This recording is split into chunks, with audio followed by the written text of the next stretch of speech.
Welcome to Fantasy Football Today for CBS Local Sports. I'm Jamie Eisenberg. That's Heath Cummings. We have all the starts and sits you need for Week 14. It's fantasy playoff time. You want to have your lineups right, and we're here to help. Let's look at the start of the week. For Week 14, it's Ryan Tannehill coming off a strong fantasy game against the Browns last week. Takes on this miserable Jacksonville defense. He's going to light them up. You see, we like him as a top 8 quarterback at worst, but I think he's got top 5, top 4 potential. Love the setup for Tannehill. Had a great game against Jacksonville in week number 2 when these two teams met.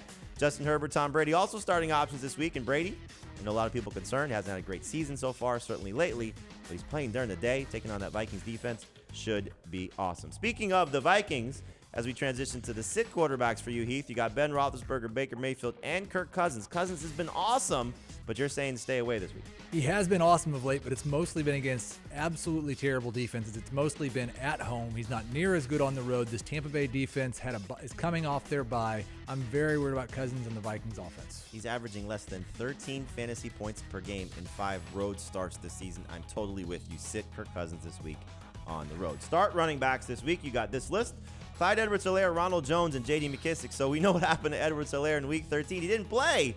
You expect him to play this week and be successful against Miami? I think he'll play. He'll have fresh legs, and Le'Veon Bell showed the Chiefs enough that they should give Clyde Edwards-Helaire a larger share of the workload. He has 4 touchdowns in 5 games since Bell was added to the team. I expect 70 yards and a score in Week 14. I like the call for Edwards-Helaire. Hopefully does deliver for people who have stuck with him. And I would start Edwards-Helaire over Miles Sanders, who was a first-round pick, who's obviously been struggling. The Eagles' offensive line is a disaster, and now we have the quarterback change. Now, I hope I'm reverse jinxing this and that we do get a great game from Miles Sanders because, as you see, most people still going to start him. But the other side of the ball is very, very tough. The New Orleans Saints, 50 games in a row without allowing a 100-yard rusher, and the touchdowns have not been there for Sanders.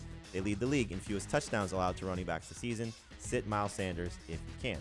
The start wide receivers for this week, Robbie Anderson, Corey Davis, and Cole Beasley are the 3 that we're looking at here, and Robbie Anderson's in a great spot. We'll see what the rest of the receiving core looks like for the Panthers, but even if everybody's healthy, no A.J. Bouye for the Broncos. He's suspended, and Anderson, only 3 games this season, under 11 PPR points, so very consistent. So at worst case, he'll be a low-end number 2 wide receiver.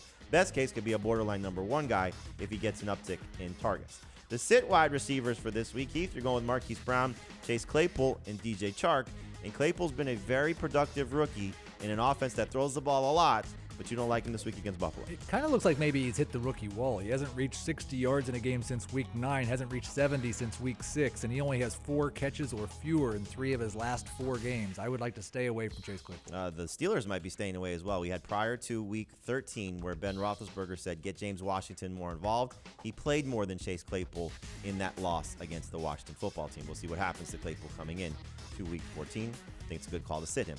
Start tight ends for you: Mike Gesicki, Evan Ingram, Logan Thomas. And so for Thomas, he was amazing in that game against the Steelers. You think he has an opportunity to be successful once again against the 49ers? Yeah, he's mostly been better since Alex Smith took over as quarterback. And over the last 5 weeks, he's the number 5 tight end in fantasy. And frankly, a tight end scores 20 fantasy points one week. It's hard to sit him the following week. Yep, hopefully those targets continue to be there for Logan Thomas. And 5 of his last 7 games, 10 or more PPR points. Sit tight ends: Austin Hooper, Jared Cook, and Zach Ertz. And look, I hope to see a strong finish for Ertz.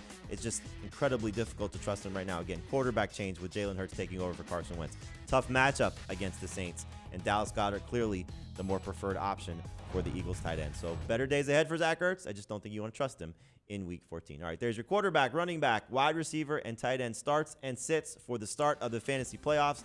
Good luck to you. And for more help, check out our Fantasy Football Today podcast. You can find it wherever podcasts are available. We give you all the information you need to become fantasy football champions in 2020.